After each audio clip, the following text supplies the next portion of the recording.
Welcome. This is Ryan Mack, host of Main Street. We are here with another exciting show, the show that helps individuals get jobs, create jobs, and manage money from the jobs. And we are providing you with the most tangible economic solutions for Main Street with the co-hosts Mario Bueno and Robin Barnes.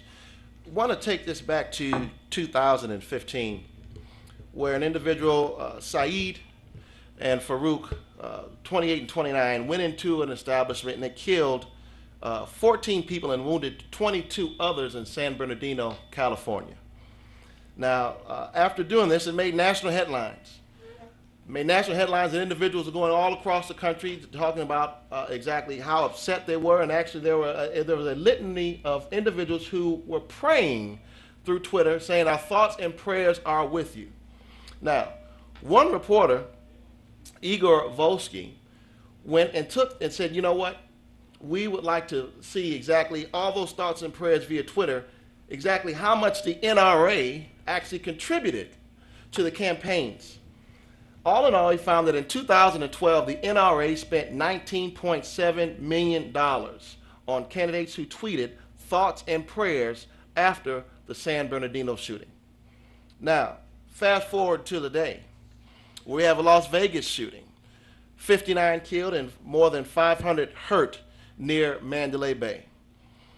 It's sad times, and many 50 individuals are in disarray, and they're asking what is going to be done.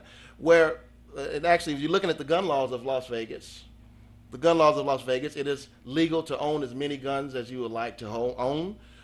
You can own a fully automatic weapon if it's manufactured before 1986. And so on and so forth, but you can't own a fully automatic weapon. But they find out that the shooter actually bought what is called a bump stock. Now, this bump stock is a modification to a semi-automatic weapon that you can purchase for on Amazon for as little as $179 or $169.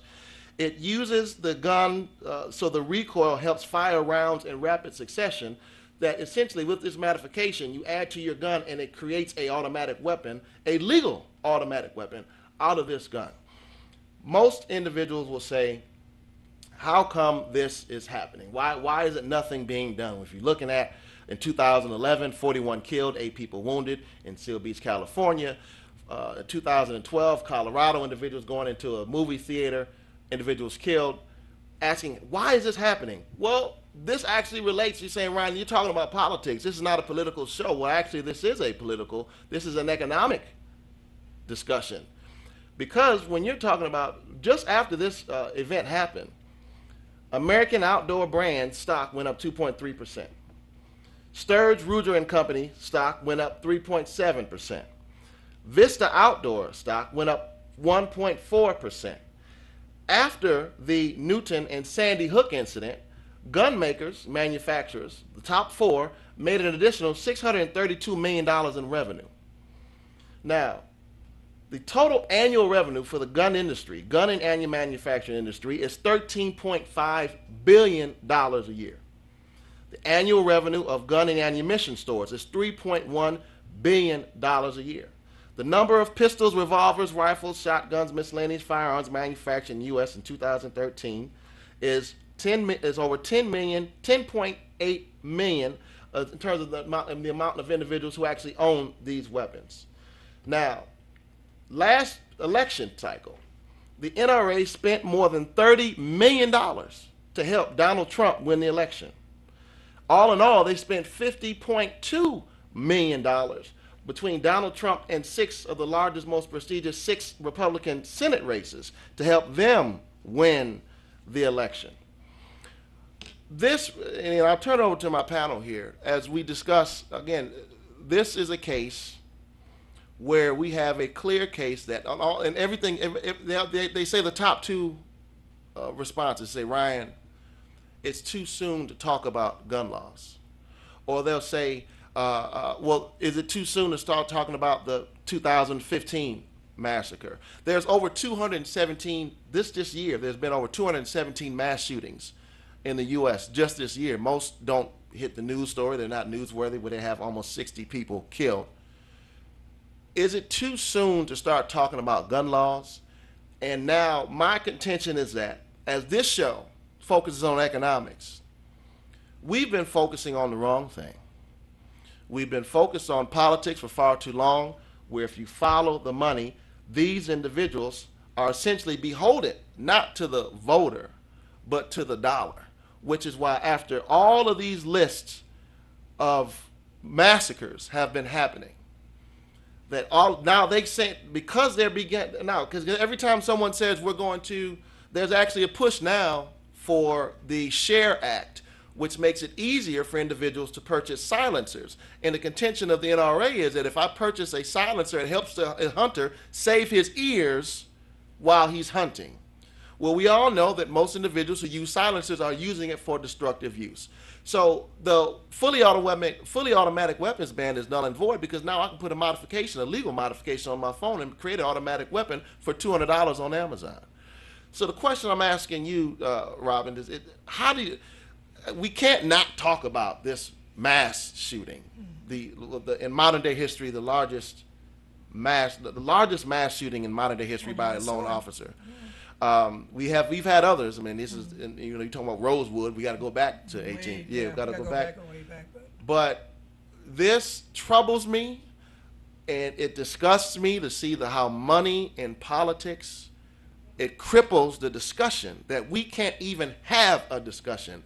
Time after time, when they killed those 20 children in Sandy Hook. Sandy Hook. Yeah, Sandy Hook was horrible. It disgusts me. Robin, how did you feel, and do you feel, I mean, and you're the token Republican of the show.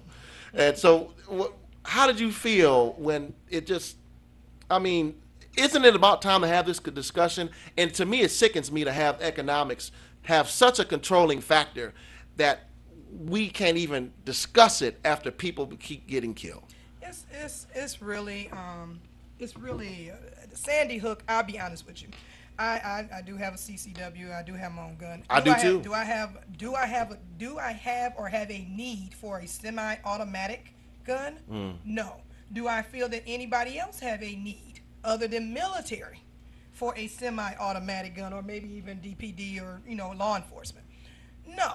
I mean, even if I'm out in the woods hunting, I don't need something that's going to give out 300 rounds of ammunition to kill any animal. One bullet is sufficient. I think the issue here is, like you said, and it goes back to capitalism, what it's all about. All of these gun makers that you have just spoke of here, who's making this money, they are putting money into the lobbyists, and they're making money from what's going on here. The stock is going up. So that means that big businesses are growing. This is something I talk about all the time. Even though we have difference of opinion on how we feel the country should be ran, or different legal laws and things that we differ here on Main Street, the bottom line is capitalism runs this country. It is what it is. It is what it is. And there are laws that protect companies, period, for how much money they can make. And if they have lobbyists who they are paying, which are just modern day marketers, to make sure that they get what they need or get laws passed that's going to be suffice. I mean, even in healthcare, that's a lobbyist act. Everything that happens in this country has a lobbyist attached to it. Okay, it just depends on what it is. And when it comes to these big businesses, when it comes to insurance companies, when it comes to hospitals, when it comes to banking, when it comes to guns, those are all huge businesses. So it goes back to, you say you want to change something. Yeah, we can get out, protest, lobby. We can do. Yeah, okay. It's sort of, to me, it's sort of like you say, okay, yeah, you can go out there and fuss about it. But until you touch this money, until you hit this bank, I'm not going to have an issue with any of this. And that's what the problem is. This issue here with guns, when those babies got killed in Sandy Hook, that should have been, it was beyond touching. It was horrific that you can't send your kids to school and they be safe without somebody being upset at somebody else and just start shooting up a whole school, whatever the case may have been. It's ridiculous. So this situation here is bad too. Mari, I mean, I know that touched you as well, because I know you've had some experience in terms of working with different legislators throughout the state of Michigan, especially. Yeah, I worked as a legislative aide for then Vice Chairman of the Appropriations Committee, Harvey Santana, who was a boss and a mentor. It's funny. He always said, "Follow the money." We can sit here and talk about the guns, and we could talk about the violence, which the violence is the fruit, or we could sit and talk about the root. We could follow the money. We talk about 50 million total given to, you talk about the tweets, politicians tweeting in relation to those violent incidences, and you're talking about companies that have done research and spent almost 30 million in relation to donating to these politicians who are sensitive to the tweeting thoughts and prayers. That are tweeting thoughts and prayers. So that means that they were strategic in relation to try to curry favor, to try to galvanize and organize and lobby those politicians who otherwise would be sensitive to possibly gun reform. Correct? So my question is, and it begs the question: why cannot these corporations who are making how many billions of dollars? $13.5 billion industry. Okay, so they spend 50 million for the campaigns, 30 million for the tweets, and that's not counting the research to track it and to implement it. Why can't we implement education? And we talk about the violence that's being imparted most of the time. Most of the time, it's at the hands of illegal gun holders, right? Most of the time. You do have these slayings in which they were most of the time, but why can't we get these companies to funnel money back into these areas that are, these populations are actually using the guns, right, and the ammunition to service their own companies, whether it's selling drugs, whether it's robbing, whether it's hustling. Provide workforce development and job opportunities for these impoverished areas that are really suffering from the actions of of corporate America. And again, it goes back to if every single sensible recommendation someone makes for gun control. Let's talk about gun safety, establishing a culture of gun safety that says there should be training and mandatory training and licensing along with safe and secure gun storage. That holds up sales. Well, my thing is, why do we always talk about it after the fact? Right. We don't ever. It's like this, Well, and again, this is the third time this issue comes up. It happens because anytime there's a discussion, it's squashed because no one wants to have a discussion about it, because those individuals receiving funding from it are essentially saying, I don't want to talk about it because they're paying my bills, and it's hard to tell the truth when the lie is paying your mortgage. And so what we have to understand is how do we hold them accountable? And again, what they're doing now, and you're absolutely right, the NRA is saying, let's wait 8 days until it subsides, because 8 days later, we're going to go on to the next headline. We're going to go on to the next big topic of the day. People are going to forget about it. And next thing you know, individuals are going to move on to the next topic. In harmony with that, Ryan, is the fact that there's another school of thought. One school of thought is of course, and it can be proven, follow the money, right? The other school of thought is that we're talking about guns is talking about, once again, the fruit, the symptom. If it's not a gun, it's a car. If it's not a car, it's a rock, right? Cain killed Abel. So I think it's deeper than just gun control. Right. At the end of the day, we were created to be self-governed. Right. And I think that what we're missing here is deeper-seated institutional barriers of education, of job opportunity, of workforce development. What this show's all about. Yeah, Absolutely. Main Street. Yeah. Well, I also think too that we probably need to protest about that. I think if we get together with our communities, get together with these other legislative people, representatives, we need to have not just a conversation or a discussion. We need to have a town hall about this, because and I do understand that, after 8 days things quiet down, but you know what? We shouldn't let nothing quiet down after 8 days. These are our children. These are our innocent family members. These are people that are getting killed every day with guns that shouldn't even be on the street. And if you don't care about that enough to get out and protest and have a conversation, and have a town hall and be outraged, then this is why it goes away. And again, we'll leave it with this. They say that a lot of the other argument is that individuals won't follow the law if it's implemented. I think that is blasphemous to say that, because that essentially is advocating a lawless society. It's an excuse. And that means that any law, we shouldn't have laws on drugs. We shouldn't have laws on anything. Laws protect the individual that should be enforced. If you want to have laws for immigration, we just talked about that last week. We did. They certainly want to have laws to enforce immigration. Why can't they create laws to support gun control as well? It's the same advocate. So whether it's gun safety, mental health treatment, trauma reduction, sensible gun laws, comprehensive solutions, safe communities, public health solutions, or unshackling the CDC, All these things are things that can be immediately implemented if the individuals learn that it's really not about, it's really about the dollar behind it. So as you said, Brother Mario, follow the money. But on this show, again, we had to discuss that topic because of the travesty that happened this past weekend, and we're all praying and for the families, but we have to do something about it, okay? So as we do something, this is what Main Street is about. And coming up next, after the break, we have a sister that is actually out there every single day doing it. We have Kimberly Hoyle of Hamilton Anderson and Associates, who's doing a fantastic job. Congratulations to her. She won the top 40 under 40, and she's doing her thing in the community. We're going to see exactly what she's doing to change the skyline and the scope of the city of Detroit right after the break.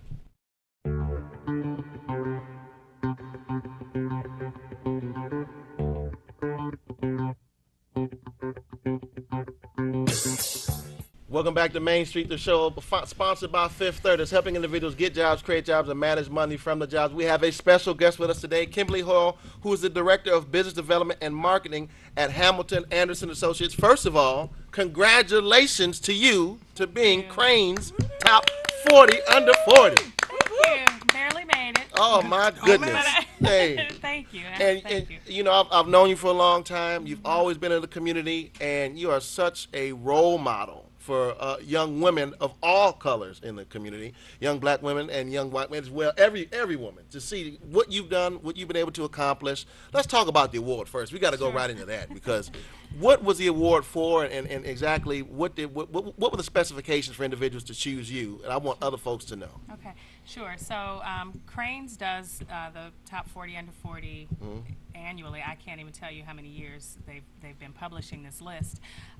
But I was actually nominated by a handful of my coworkers, which I had no idea that nomination was going into play until I got a phone call from Cranes asking me for a little bit more information. And it really was to really understand what my impact has been at Hamilton Anderson, what my impact is going to be, what the plans are from a business development perspective I have for the firm, and how those are going to get carried out. So I'm quite sure I'm sitting amongst a very talented group of, we're actually 42 of us this go around, because there are a couple of couples in this class. So I think the pool and the outreach was pretty deep, and I am honored to have been selected. That my story was, I guess, important enough or impactful enough to be a part of the class of 2017. So let's dig into Hamilton Anderson Associates. I wasn't exaggerating when you all are really reshaping the skyline of the city of Detroit. I mean, congratulations. You all helped to design the Little Caesars Arena. Yep. So I know you were there for the ribbon cutting. Yep. And so talk a little bit about the work that Hamilton Anderson Associates are actually doing as an architectural firm, redesigning that. How does one get involved in that, and what are some of the biggest projects that you all are working on currently? So one of the unique things about Hamilton Anderson is that we're not just architects. We're landscape architects, interior designers, and urban planners. So what all of that means is that we don't just look at a building, right? We look at the context around it. We look at the site that building sits on. We look at how that building fits into the overall context of the city or the environment where it lives, and then the interiors, how it functions and how it'll be utilized by the end user. And so to be able to work on projects like the Little Caesars Arena with on a design team with the likes of national firms like HOK is just incredible exposure for us. It's an incredible opportunity for us to flex every design muscle that we have in-house. The same with City Modern Detroit. So we worked with Bedrock to do the master plan for that development in Brush Park that's under construction now. We also did the landscape architecture design for it, and we're also designing 3 of the buildings that will make up the City Modern development. So when you talk about Detroit 15, 20 years ago and what it is today, the imprint and the impact of design that it has on the city today and the people living, working, and playing in the city, we're really excited to be a part of that. And it's not just the large projects, right? We've been around for 23 years. We've been in Harmony Park for 23 years, same building, same address. Okay. And we've done everything from a small community center in the neighborhood to a $1.4 billion project with MGM in National Harbor. So we've been fortunate enough to touch pretty much every square mile of this city. When I first started 2.5 years ago, I said, man, I can't walk down the street in Detroit without somebody saying, yep, Hamilton Anderson did that, we Wow. did that. And so we've been able to leave a legacy across the city, not just in the CBD or in Midtown, but also in the communities. And I think the work in the communities is actually the most important work for us because we have we get to participate in how those communities are reshaped, redesigned, and redeveloped, and that's what gets us most excited. And I know, Robin, it's big for you to see the development that goes on in the neighborhoods. You're always in the neighborhoods doing your real estate. When you see I know you see Hamilton Anderson all the time throughout your development. How do you feel when you see organizations like this doing such good work within the communities? Oh gosh, well, Rainey and his team is amazing. They are great. I've been to a couple of their functions and some ribbon cutting for some of their things, and got there late, but I was there. But I mean, it's awesome. I am so excited about the urban planning that is going on in the city of Detroit. So, and Rainey and your team, you guys are like at the crust of it. So it's awesome to see that going Thank you. on. I mean, and the neighborhoods need it, and a lot of things need to be revamped and replanned. And I think you guys are right on the cusp of that, of getting that done. So I'm very excited about where you guys are Thank going. you. We're excited about it too, and I think one of the important things about today, with all of the planning efforts that are happening, I think the new planning director, Maurice Cox, has done a really wonderful job with his vision and how the city is redesigned and redeveloped. And it's a slow process. It's sort of stitching this quilt together. Nothing is happening overnight. Nothing is sort of out of the can or out of the box. Everything is very heavily thought out from a design perspective, and then also just even from an academic perspective, and understanding how cities need to function in order to be sustainable, because it's not just what happens in the downtown area, but also creating economic development opportunities in the communities so that then the downtown area can actually thrive and continue to move in a forward direction. So I think we've been able to attract a number of firms into the city that are, it increases the competitive landscape, but to me that makes it better because it makes it better for the end user. It's a little bit more stressful for us going after projects, but I think the end result is something that the overall community is going to benefit from, and not just have sort of one voice, but the voice of many in the city and redevelopment. Now, Mario, I know you do a lot of work with those returning citizens, individuals coming home who are looking for jobs, looking for opportunities to be able to help rebuild their city. How does it make you feel to know that there's organizations like this coming into communities, actually trying to create opportunities for those that you're serving every single day? Yeah, the strength of this organization is the diversity, and so we talk about diversity and what makes it strong, and the fact that they focus on a macro level in relation to projects and fixing them, and focusing on the people, bringing them on a macro level, the diversity of the people, in which restructuring Detroit is going to take a melting pot, and that's exactly what this company is, a melting pot. So what's next for you, Sister Kim? I mean, I've seen you going to Eastern Michigan, Yeah. and I've seen you down in Maryland, and then so what's next for you? I mean, you've got this 40 Under 40 award. I mean, do you see now you're Director of Business Development and Marketing at Hamilton Anderson, one of the top architectural firms in the city of Detroit. What's next for Kim Hoyle, and what are words of encouragement that you can provide for young women that look up to you and say, wow, you know what, how do I be her one day? Sure. Or be like her one day? Sure. So what's next for me, honestly, is more design at Hamilton Anderson. We are now looking outside of the Michigan market, the Detroit market. Historically, we've had about 90% of our project work has been focused and concentrated in the Detroit area. And I'm saying that projects like a City Modern or projects like some of the community-based development we're doing are prescriptions for sister cities, right? So when you look at other Tier 2 markets like Atlanta or Nashville or Houston, they've got the same urban issues that we have here. And so why not take that experience and that expertise on the road?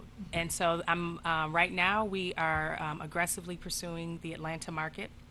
So I'm spending a lot of time down there, sort of planting seeds and getting our footing down in that market. And to me, it becomes more of a regional play. So it's a southeastern market penetration as opposed to just one market in particular. I have a question, and remember, Robin, you can chime in on this as well, because there's a question, right? So you have various churches in the community, right? In the community, and we all know that the neighborhoods need the most work. What's the secret sauce for making sure that we can get attention to those neighborhoods where they might not be a commercial strip being planned, or where they might not be any market rate type developments happening there, where you're looking at areas and areas of desolate land, but you're seeing vacant homes, but yet occupied homes of people living that just say, I would love to have a Meijer built across, or a big community center that's built across the street to help develop this community.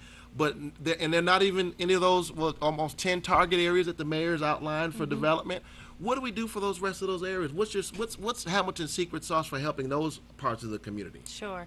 So I think that the first thing is we all at this table and around the table of development and revitalization have to understand that this is not new, right? There were people here. We haven't, discovered any new land or areas where we can start redevelopment. And I think inviting the community to the table and having an understanding of what it is that they need in their community to make it a viable one, and not do speculative development where we're saying, well, we're going to design this, we're going to build this, and they will come.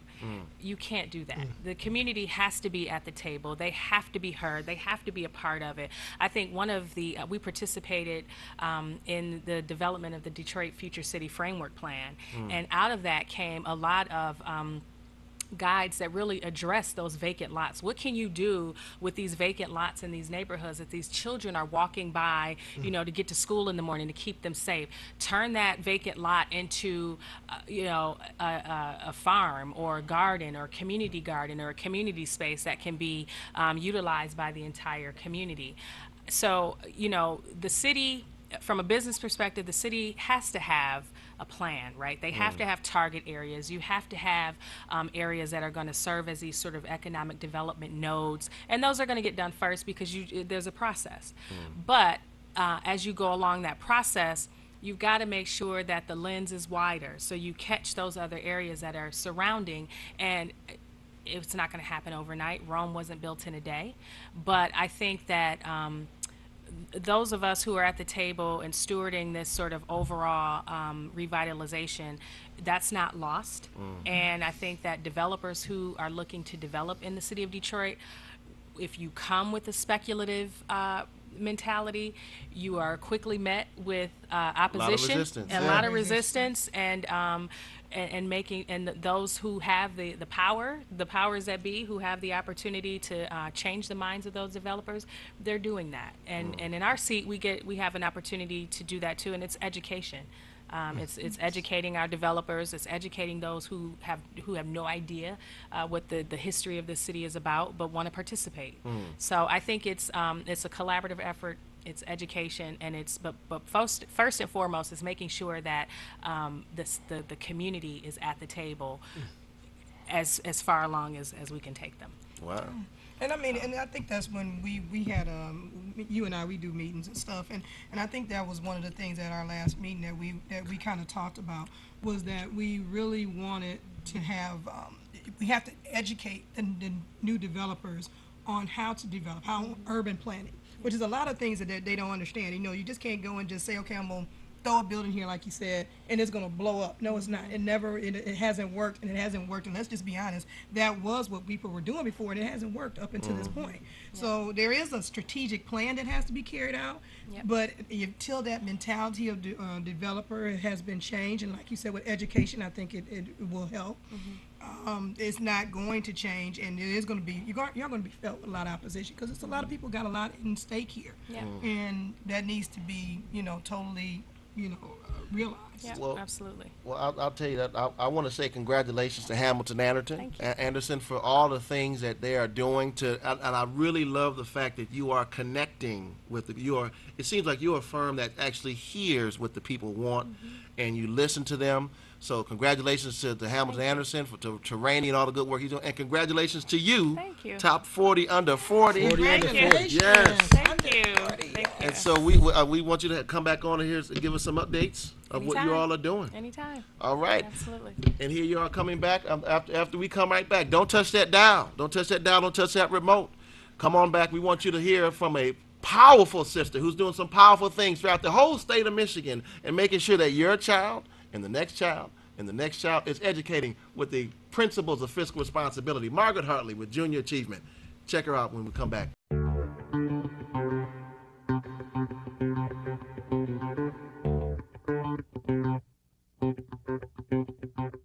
There is a movement, an economic revival in the state of Michigan.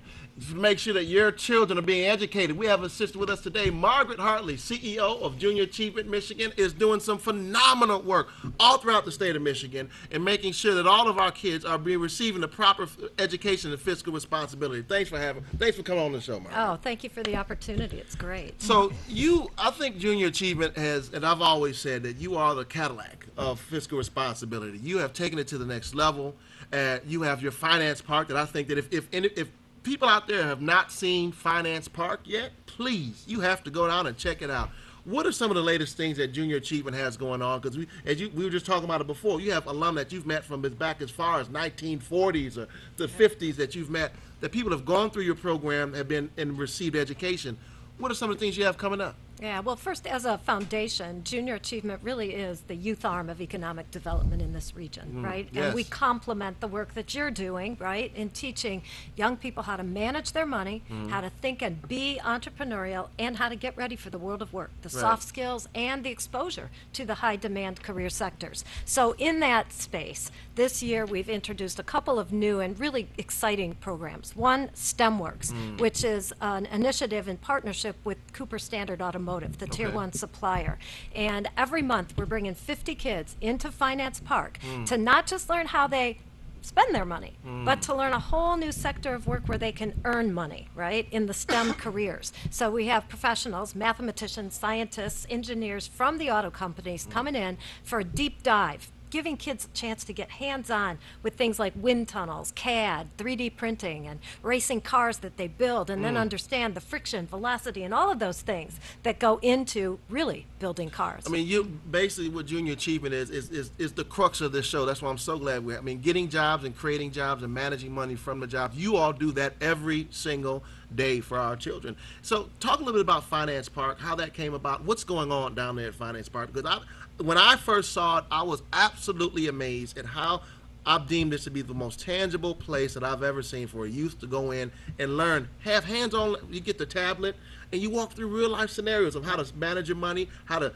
buy a car, how to buy a home, how much to spend at various restaurants. All these sponsors, it's the community coming together and collectively showing that we can teach our kids about financial literacy. I couldn't say it any better than you just did. No, that's exactly what it is. It's a real-life dose, a real-life experience of managing real money in the scenarios. And the kids walk out saying, oh my gosh, kids are expensive, right? Because some of them will have children in their scenarios, and they have to get childcare and clothing and transportation and all of those things. They go home and say, thanks, Mom. I didn't realize every time I ask for a $20 bill that it really is a tax on this household. So it is really the fundamental tool, right? It's empowering too. I mean, we're very much driven to create a one unified Detroit. The fractured Detroit where kids in the neighborhood don't have opportunities isn't good for any of us. It doesn't create peace and prosperity, right? We want a peaceful, prosperous, one unified region. So putting that power of how to manage money and how to make money into the hands of all of our children is really where opportunity comes to life. Have you ever been to Finance Park, Mario? Not yet. I guess my question would be, what exactly is the most challenging area? the most challenging area in the 3 areas In, of in work relation that we to do. the demographics, the children that you serve. Well, we serve a 10-county region. I wish I was statewide. I have a colleague on the west side of the state who does equally wonderful work. We serve 60,000 students from St. Clair to Washtenaw, from Wow. Monroe to Genesee. And that's a large market. And our market share is not as great as it needs to be. We'll reach about 60,000 students this year. And I would say Wow. there isn't one student demographic that's really harder than another. Okay? There are affluent kids who come to the park and they've only ever had a credit card. They don't know where money comes from. They don't know that there's somebody who has to pay behind that credit card when they make charges. So affluent or struggling communities, we've got equal challenges. Great. I think the thing that we feel most compelled, or I certainly personally feel most compelled to do, is just offer a window to opportunity, because so often our kids from underserved demographics come in and they don't even know what's possible, because if you can't see it, you can't be it, and they haven't seen it yet. When I was in my previous career running schools, university prep science and math schools, I had an international travel club that I created, and I tried to make it a mandate for kids to have to travel internationally before they graduated, because we talk about the global economy and half of our kids haven't gotten out of their own backyards, Wow. right? So putting them on a global stage, understanding that humans across the globe have similar, issues and challenges and common denominators and all. So exposure is something that JA is all about. Wow. Excellent. That's Rob, excellent. Robin, have you been down to Finance Park yet? No, I have not been down to Finance Park. Shame on me. Well, We have here's to an go. We all open have to go. invitation. Yeah. Come volunteer with a group of Absolutely. kids and walk them through this scenario, and you'll walk out saying, dang, I learned a new set of It ma- it- disciplines myself. I have to brag on it for a second. When I went in, I did not think things like this existed. Yeah. I didn't think that this, or were even possible, or to even do. When I walked, I said, wait a minute, so you mean I can just buy a car over here, or I can go to dinner over here, and it's all you have, this tablet? You really work out real life scenarios. So it is. It's a simulated city, and kids go through the process of applying for a mortgage with Quicken Loans, and they go through the process of applying for a car loan. We just have a new storefront, which you haven't seen yet, Suburban Collection. It's super high tech, computers. You could go in and build the car of your dreams, but then you see, does it match the income that's real? And, kids are getting powerful lessons. They're also learning in our storefronts about the jobs that are possible. So Suburban has a display in there that will tell kids about the careers available in the dealerships, from service to sales. So it really is how you make your money, how you spend And it. so I heard that you have a Dada entrepreneurship program that you are releasing. So this is all about making sure that these young men and women in high school are learning about starting their own businesses. Tell us about this program. Yeah, well, this is actually something that's old and new again. JA was formed almost 100 years ago at the national level on a program called JA Company, JCO. And it was dormant in this marketplace for the better part of the last 15 years. And yet, if you look out your window, what's rebuilding Detroit but entrepreneurship, right? So we reintroduced it last year. And it's the deep dive. It's the program that takes kids through the process of entrepreneurship by running a business. You learn how to run a business by doing it, soup to nuts. It's a 13 to 26-week program, and it's kind of like the Very first... intensive. Very intensive. It's Wow. like the first robotics of junior achievement. And kids over the summer, we had Grow Detroit Young Talent kids in, and they made a composting bag that we've actually got some interest in the Wow. investment community around that. Wow, awesome. Awesome. That is awesome. Yeah. That is great. So can you give us some of the criteria in that 13 to 26 plan? What is some Well- of the main points that you're looking at? Well, we teach kids how to write the business plan, Oh, how to great. survey the market so that they understand, is this something that's actually needed? Does it solve a problem in our community? We take them through the profit loss. If you're going to manufacture something, you got to know the cost of your product, of your supplies, and you got to know where you're going to get them, and you got to know what you're going to price. What's your price point? Will the market bear that? And we teach them how to pitch. And I mean, really, it is a soup to nuts process. And they go out and they get shareholders and investors. Love And it. once I they start love it. selling, they got to pay their shareholders back first. Wow. I love So it. it's a powerful program, and we're so happy it's back in this market. So all of this, it sounds great, but we know it's not free. We know it's not free. So we're looking for individuals who can support this initiative, individuals who are corporations to partner with you all. So you're looking Yeah. for corporate donors. Yep. You're looking for individual donors. and you're looking for individuals to volunteer their time, right? Absolutely. And how do they get in touch with you in order for them to do all this? Well, you can go to jamichigan.org. You can find me. I'm Right. also widely accessible, so if you don't Right. mind, I'll throw my cell Please phone do, number please, out. yes. 313-806-8817. Time, talent, treasure, we need it all. Okay, wait. So I know that we always have this thing here where sometimes individuals, when the number's given out, the individuals have not had time to write it down, right? So the people at home right now, I want you to just take a second. I want you to grab your pen and your paper and make sure that when she gives this number out again, you're going to grab this pen and you're going to write this number down because she needs corporations. Listen, if you go down to Finance Park, you'll see all these organizations that individuals, 60,000 kids that also have parents. What better way to market your business than to attach yourself that's attaching to 60,000 kids with parents every single year? What better way to have your corporation donate funds to this organization? What better way to say I'm going to give a cause to an organization that says I'm going to help these kids to just learn about fiscal responsibility? What better way to say I'm going to donate my time so I can donate? Because you go to schools, you're in schools all across the city of Detroit, all throughout Michigan, 10 counties. So, again, as people want to give their donation from their corporation, individual donations, and time and money, how do they get in contact with you? Well, you can call or text. Text Yeah. is easier to Yeah. respond to, especially if I'm in a meeting or so. So 313-806-8817. Well, thank you so Thank much, you so Margaret much. Hartley, for coming down, the Junior Achievement CEO of the Southeast Michigan Yep. region. And so she is doing it. She's a sister in the front line. She's an ambassador for change, and we want you to support her.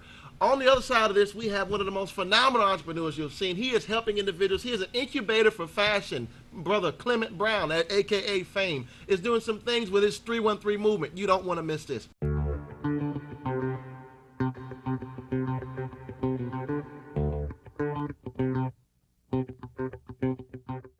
Have you ever heard of an incubator for fashion?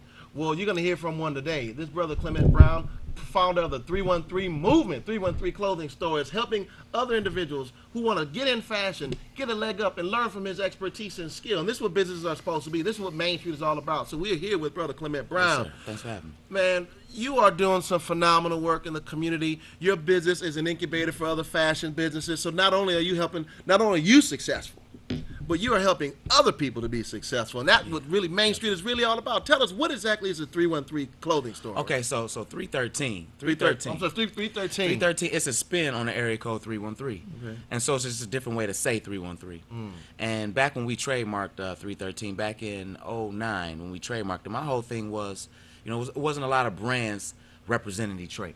And most of the publicity, if you would call it, that Detroit was getting was negative. Most of the press that Detroit was getting back in 09, leading up 06 to 09 was negative press. I think that was a time when we were having problems with the mayor's office and we were going through, the bankruptcy and so on and so forth. So it seemed like the nation was just down talking Detroit. And my thing was, how could we spin this thing on its head and really show the good things about Detroit, the people, places, and events that were positive, that really reflected what Detroit really was. And so, I grew up making and selling T-shirts, and my power has always been through the power of fixation, through the power of marketing, through the power of branding. And so I was thinking, how could I come up with something that we could use as a platform to show the Detroit that I see. And 313 was the answer. And so we trademarked 313 as a Class 25 trademark for retail, for apparel. And we began to make designs that showcased and highlighted what was positive about Detroit. And yep, so that's pretty much I love that you actually went out and trademarked 313. Oh, yeah, definitely. So talk to educational segment. What is a trademark? What exactly is that? Tell the people out there. What's the process to do that? Okay, so I always I have a 10-year-old daughter that's turning 10 next month, and I always try to break words down to her with definitions, tell her look at the words. Yeah. So trademark consists of two words: the word trade, the word mark. And a trademark is essentially a mark, which is a logo or a symbol that represents an item that's in trade. And so ultimately, a trademark is it's intellectual property. It's protection from the United States government that says this symbol that you're using to represent these items or this item that you're trading is protected. And many of our businesses don't go through the process of getting things trademarked. right? Right. Well, Well, they yeah. should though. They should, Yeah. especially if they have items that are worth it. Because 313 sounds like Definitely, yeah. definitely. It's, that's the big thing, creators and designers and artists, especially kids who they have all these bright ideas, but they don't necessarily have the wherewithal, the knowledge on how to implement these ideas Right. to get something tangible, feasible. They don't understand how intellectual property works, Right. and so. Fortunately or unfortunately, however you would like to look at it, I learned the hard way, and I was taken advantage of in my youth for designs and different things that I've had, and I was exploited not to my own benefit, and so I had to learn how to protect myself on the fly in the battle, if you will, and in doing that, I gained some very strong relationships with intellectual property attorneys. Yeah. They respected and admired my work ethic. They put me to work as a quote unquote like paralegal to handle my own stuff so that I could learn myself. And what I try to do, especially with the youth, is dismiss this whole fear of you can't tell anybody your idea because somebody's going to take it. No, you just have to protect it before you share it, and this is how we do it. And so, how did you meet this guy down here, Mario? Because you all do a lot of work together, and Luck Inc. is actually working out of one of your stores, one of your previous locations. Yes, sir. Yes, sir. So a good friend of mine is named Shaka Senghor. He's a author now. He's now a producer for the OWN Network. He just had his own show released yesterday. It's called Released. Yeah, It saw just was, that. the premiere was yesterday. And so Shaka's a good friend of mine. I met him when he came home, and we were able to build fast at what you know as the Fame Shop, which is our maker space, our place where we actually make the things that we sell. And I met Shaka when he came home. He came and did an interview on me about Fame Shop, and we quickly connected. And over the subsequent years, we were able to grow together and help each other navigate this creative space. Obviously, since he had spent a lot of time away, he wasn't familiar with a lot of things on the outside world, and he also had a wealth of knowledge from me because I've never been in prison, and so it's things that he was able to share with me, and I was able to learn, and vice versa. And at some point, the Fame Shop became more of I won't say an anchor, but as I grew, it came more of challenge to maintain. And so I was talking with Shaka on how we could creatively do things so we could maintain the space or keep the space without it being a hindrance to my growth on the retail side. And so we were throwing ideas around at each other, and I've always been interested in training because I started doing this at young. I was 12 years old when I started making and selling clothes. Okay. And I learned a lot of things the hard way. I didn't have people around me to kind of show me how to navigate the space. That's another tip. Many individuals have an entrepreneur mindset even in their teenage years. So Definitely. So you work a lot of individuals that you work with, those businesses. Do you help them flourish that? And Mario, I know you've seen this guy in action for a long time. How do you feel as he's going out and teaching all these other business owners doing and walk the walk and being even stronger than what he was able to do through an education and exposure? In my opinion, Fame's just starting, so he's constantly becoming. I think the more he becomes, the more he's going to reproduce himself. It's when I walked into the Fame Shop on Joy Road in Pinehurst, it was like walking into a time capsule. I walked over to the counter and I seen the article that Shaka did on you, and I began to learn about two guys who went through a dark period of their time, but it was a dark period, I think, together to what it contributed to their growth and their metamorphosis onto a different plane, a different realm, so to speak, right? And so it's when you talk about Shaka being a New York Times bestseller and now Fame, who started out on Joy Road selling T-shirts and now has become a millionaire a couple times over, and now his whole passion is to reproduce himself. And so we're talking about Main Street and what Main Street is like. Most of the time you see guys and people in general come from an area in an area like Joy Road on the west side of Detroit and run away and never come back. You don't see a lot of people look back and pull people up. There you go. Right? And that's what Fame's about, and that's what he's doing. That's why I admire him. And what was one of your? I remember we talked about one of your first original T-shirts that actually got you your start, right? And how does one get started in the fashion industry? Well, I guess it's kind of relevant to your experience. How I got started was my good friend. I call him my brother. You know how we do in the community. Call him Yeah. my brother because we were real close friends. He's a couple years older than me, and he was 14. I was 12. He began to airbrush, which is put art, paint on T-shirts. He began to airbrush T-shirts, and I would take him to school and sell them. And then that kind of grew into me taking orders from my teachers and my fellow classmates to bring back to him. Yo, we need to put X, Y, and Z on the shirt. Then he'll paint that on the shirt. Then that kind of grew into him asking me, yo, what do you think we should put on the shirt? And let's put this on the shirt and try that. And so learning organically that way was difficult. It was difficult. It was challenging. A lot of kids now, or a lot of, I would say, people now want to get into it because it's an allure to it, right? It's like who doesn't want to see their name in lights, kind of, or their idea being, having a feasible or tangible, physical object from their mind. Like most people want to see. They want to create something. Most people want to create something. So I think now it's a little trendy than it was when I started.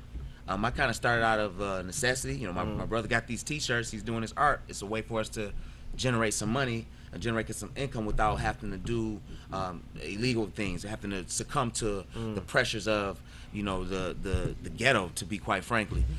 So it was a way out for me. T-shirts was a way out for me, and I used my experience to help other people escape that that situation as well.